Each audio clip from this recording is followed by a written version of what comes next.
14장 말씀을 읽게 되었는데요. 전하는 자의 고난이라고 했습니다만은 오늘 그 세례 요한의 죽음, 또 5,000명을 먹이신 오병이의 사건, 그 다음에 이제 무리를 걸으시고 게네사렛에서 병자를 고치시는 이런 내용으로 14장이 구성이 되어 있습니다. 우리가 그 앞장에 우리가 전주에 보면은 네 가지 13장에서 보면 네 가지 땅에 씨를 뿌렸을 때에 그 다르게 그 열매를 맺는 그러한 것을 통해서 복음이 우리 사람들에게 전해질 때에 길가에 떨어지느냐, 가시 등불에 떨어지느냐, 돌밭에 떨어지느냐, 옥토에 떨어지느냐에 따라서 그 열매가 달라진다. 이런 말씀을 우리가 들었습니다. 오늘 14장은 이제 갈릴리 지방을 다스리는 그 당시의 분봉왕 헤롯에 의해서 세례 요한이 죽임을 당한 사실이 언급되어 있습니다. 이 요한은 두 사람이 나오는데 세례 요한과 사도 요한이 있습니다. 세례 요한은 예수님의 사촌 친척입니다. 그런데 예수님보다 한 6개월 정도 먼저 나서 예수님이 오실 것을 회개하면서 이 모든 그 백성들에게 이제 메시아가 오실 것인데 회개하고 천국의 복음을 받을 준비를 하라고 예비적으로 오셔서 이렇게 전했던 구약의 어떻게 생각하면 신약과 구약을 연결하는 선지자라고 볼 수가 있겠습니다. 그리고 사도 요한은 예수님의 제자로 안드레의 동생인데 요한복음, 그 다음에 요한 1, 2, 3서, 요한계시록을 기록한 예수님의 제자입니다. 그래서 세례 요한과 사도 요한은 분명히 다른 역할을 감당했던 그러한 일꾼들이라고 볼 수가 있습니다. 오늘 본 14장에서 얘기하는 세례 요한은 예수님을 전파하다가 천국 복음을 전파하다가 핍박에 의해서 헤롯 왕에 의해서 목이 잘려서 죽임을 당하는 그런 안타까운 그런 내용으로 기록이 되어 있습니다. 우리가 이렇게 믿는다는 것은 복음을 전하고 생명을 살리는 일을 우리에게 예수님께서 맡겨주셨습니다. 이 일을 감당하려면은 순탄한 일만 있지 않다는 것을 성경은 우리에게 이렇게 옛날부터 이런 역사적인 사실을 통해서 우리에게 주지해 주고 계십니다. 깨닫게 해주고 계시죠. 왜냐하면 이렇게 힘든 일, 핍박을 당하는 일, 고난을 당하는 일이 있을 텐데 여기에 굴하지 말고 굳건히 믿음을 지켜서 천국 백성의 삶, 전하는 삶, 복음 전하는 일을 담대히 감당할 것을 주문하고 있는 것입니다.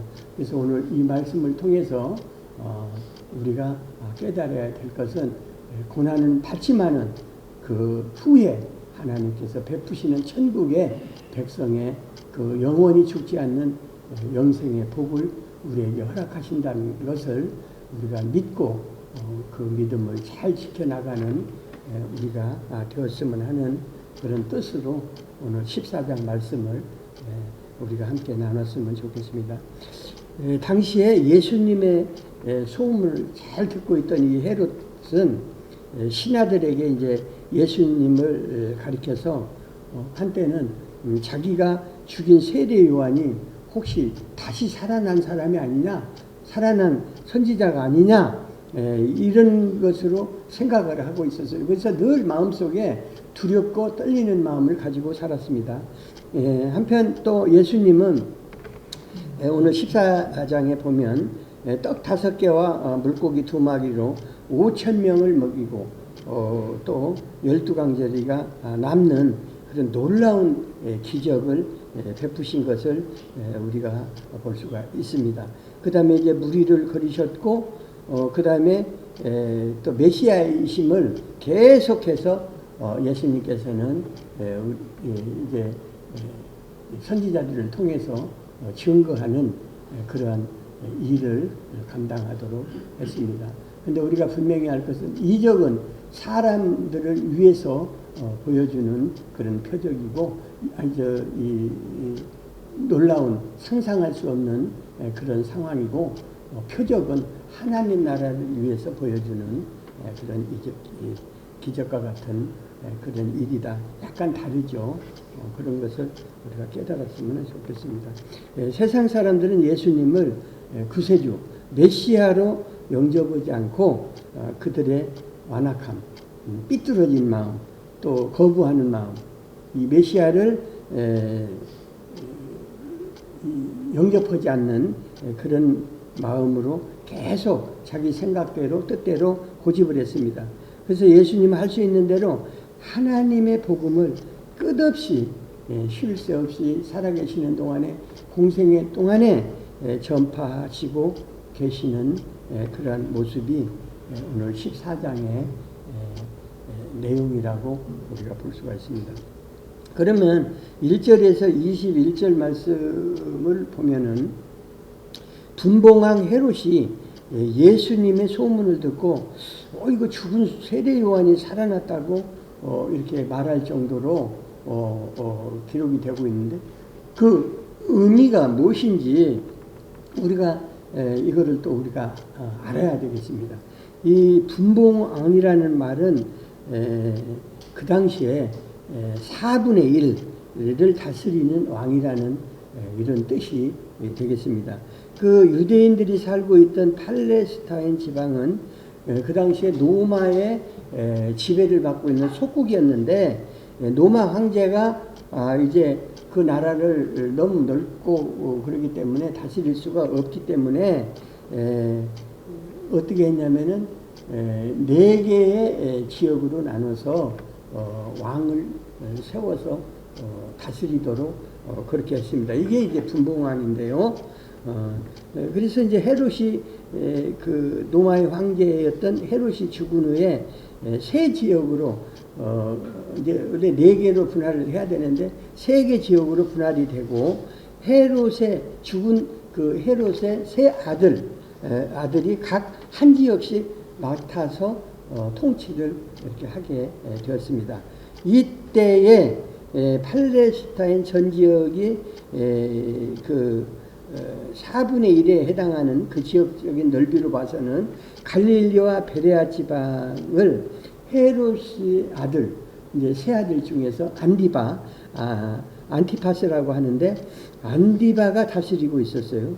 이 안디바를 통해서 분봉왕을 헤롯이라고 아버지의 성을 따서 헤롯이라고 이제 부르게 된 것을 우리가 역사적으로 우리가 볼 수가 있습니다.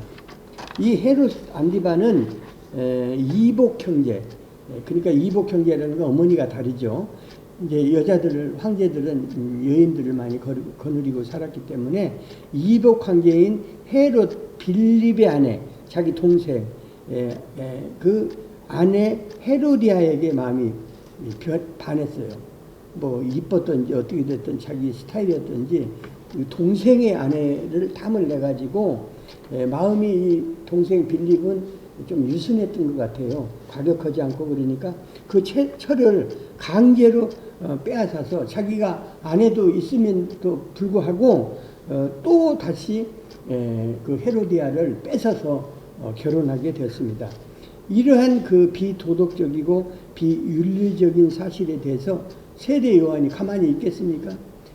우리 믿는 사람들은 정치에 개입해서는 안 된다. 가능하면 정치에 개입해서는 안 되죠. 그러나 우리가 사회가 잘못되고 사회가 삐뚤어지고 옳은 길로 정치를 못할 때에는 교회가 나서서 하나님의 공의와 진리를 선포하고 주장하고 그 진리를 지켜야 될 것입니다. 근데 묵인하고 아무 말 없으면은 그거는 하나님 앞에 큰 죄악을 범하는 그런 일이 되기 때문에 그렇습니다. 지금 이 나라가 지금 상당히 분열되고 어렵습니다. 그러나 우리 교회도 가만히 있지 말고 기도하면서 다른 목소리를 낼 수 있는 그러한 우리 한국교회가 되었으면 좋겠습니다. 이 세례 요한은 옳지 못한 일이다. 어떻게 동생 부인을 뺏어가지고, 그것도 죽은 것도 아니고 뭐 이혼한 것도 아닌데 강제로 뺏어가지고 지가 왕이다 해가지고 뺏어서 그렇게 살 수가 있느냐, 이거 옳지 못한 거다 하고 뭐 왕한테 대든 거죠. 반항한 거죠. 그러니 이게 어떻게 가만히 있겠습니까? 분봉왕 이 안디바가, 헤롯 안디바가 어떻게 해요? 미운 마음을 갖고 옥에 가둬버렸습니다. 세례 요한을. 결국 세례 요한은 헤롯 안디바보다도 더 비윤리적, 쾌락주의적인 이 악녀, 그 결혼한 빌립의 아내였던 헤로디아의 미움을 사게 됐고, 마침내 그녀의 계략에 넘어가서 헤롯 안디바에 의해서 자기 딸이 이제 생일날 춤을 추는데 업이 돼가지고 헤롯이 기뻐가지고 이제 자기 딸이 춤추는 걸 보고 뭐든지 해주겠다. 그러니까 이 헤로디아가 딸을 시켜가지고 세례 요한, 옥에 갇혀 있는 세례 요한의 목을 달라. 그래서 소반에 담아서 이 자리에 가져와라. 얼마나 악독한 여자입니까? 이 헤로디아는 이렇게 세례 요한에 대해서 이렇게 못된 짓을 했지만은 또 구약 시대에 보면은 벳세바가 이 엘리야와 이렇게 대적하면서 그렇게 못된 짓을 한 그런 역사적인 그런 인물이죠. 그래서 이 두 여인은 아주 성경에서 악한 여자로 기록되고 있습니다. 그래서 결국은 목이 잘려 순교를 당했고, 따라서 이 분봉왕 헤롯 안디바는 이제 세례 요한이 혹시 이제 그 당시에 이제 예수님이 전도하고 다니면서 천국을 이제 증거하고 다니시니까 세례 요한이 자기가 죽였는데 혹시 이게 살아나서 돌아다니는 거 아니냐 이렇게 하고 이거를 그 두렵고 떨리고 미움이 예수님께로 이렇게 향하게 되었습니다. 그래서 예수님을 이 헤롯이 미워하게 되죠. 세상 나라 통치자들, 지도자들, 이 모든 지도자들은 하나님 나라와 그 의를 좋아하지 않습니다. 왜? 자기네들 편리한 대로, 유리한 대로, 하고 싶은 대로 자기 완장 찼으니까 해야 되는데, 이 교회는, 복음은 바른 생각, 바른 뜻, 하나님의 공의가 있기 때문에 마음대로 할 수 없고 하지 못하는 일들이 너무나도 많기 때문에 어떻게 합니까? 싫어합니다. 복음을 싫어합니다. 그래서 복음을 싫어하는 거예요. 하지 말라는 게. 자기가 왕 됐고 높은 자리에 앉았고 또 뭐 대통령이 됐고 야당 대표가 됐으니까 마음대로 오고 싶지 않습니까? 권한이 주어졌으니까. 그러나 그것은 그렇지 않죠. 그런 자리에 있을수록 바르게 살고 옳게 사는 것이 하나님께서 기뻐하시는 일인데, 그걸 못하게 교회에서 하고 말씀으로 그런 진리를 선포하니까 당연히 미움받게 되고 싫어할 수밖에 없습니다. 그래서 성도들은 이 복음을 전하게 되면은 아무래도 좋은 일보다는 어려움에 처할 일이 많습니다. 순환당하고 박해당하고 고통당하는 일들이 많이 있다는 것입니다. 그러나 담대히 부단히 열심으로 우리는 이 복음 전하는데 최선을 다해야 될 것을 성경은 지금 말씀하고 있는 것입니다. 그러면은 3절에 보니까 빌립의 아내 헤로디아는 이 도대체 이게 어떤 여자이길래 성경에 나오고 그 선지자, 그 훌륭한 하나님의 종 선지자를 목을 베도록 그렇게 사주한 그런 여자, 악독한 여자냐 이거죠. 그래서 이 헤롯 빌립은 이제 보에토스라고 하는데 이복형 아리스토블루스라는 딸을 그 이복형의 딸, 그 당시에는 이제 뭐 이렇게 친척들하고 가까운 이렇게 친척들의 자녀들하고 결혼을 많이 했는데 헤로디아와 결혼을 했습니다. 근데 이 헤로디아의 남편 빌립은 조금 대가 약하고 우유부단하고 온순해요. 그러니까 헤로디아를 탐내는 헤롯 안디바에게 분봉왕 안디바에게 어떻게 해요? 그녀를 강제로 뺏어가 버렸습니다. 그러니까 헤로디아는 그녀의 본래 남편인 헤롯 빌립보다 이 분봉왕 안디바를 더 좋아했고 또 안디바의 아내가 된 걸 더 만족하게 생각을 했어요. 그러니까 벌써 이 생각 자체가 좀 이렇게 바르지 못한 여인이었던 것 같습니다. 헤로디아가. 그러니까 못된 짓을 하게 되고 못된 삶을 살게 되고 죄를 짓는 그런 삶의 주인공이 되는 거죠. 이때 광야에 외치는 자의 소리 세례 요한이 나타나서 이 두 남녀의 불륜관계를 옳지 못하다고 꾸짖습니다. 책망합니다. 그러니까 왕이 들을 때 기분 나쁘잖아요. 이런 지가 어딘데 왕한테 대들고 왕이 하고 싶은 대로 하는데 지가 뭔데 이래라 저래라 하니까. 그러니까 이 헤로디아도 마찬가지로 헤롯과 더불어서 세례 요한을 미워했습니다.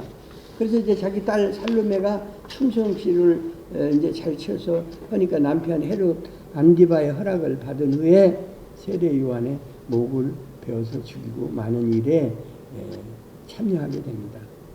신약의 헤로디아 아까 말씀드렸죠. 세례 요한의 관계는 마치 구약의 이세벨, 엘리야 관계처럼 대적하는 아주 주의 종과 대적하는 그런 못된 관계였는데 이것은 세상 나라와 하나님 나라의 투쟁적인 모습을 보여주는 모습이라고 볼 수가 있습니다. 그래서 우리는 믿는 생활을 하면 우선 가족들로부터 배척을 당할 경우가 있고 가까운 이웃이나 친척들로부터 우리가 미움을 받게 되는 일들이 종종 있습니다. 아마 다들 겪는 일이 있을 겁니다. 이거는 성경에서도 그렇게 기록이 되는 걸 보면 어차피 복음 전하는 일은 하나님의 일을 하는 일은 쉬운 일이 아니다. 고난을 당할 수밖에 없는 그런 일이다 하는 것을 우리에게 보여주는 일이라고 할 수 있습니다.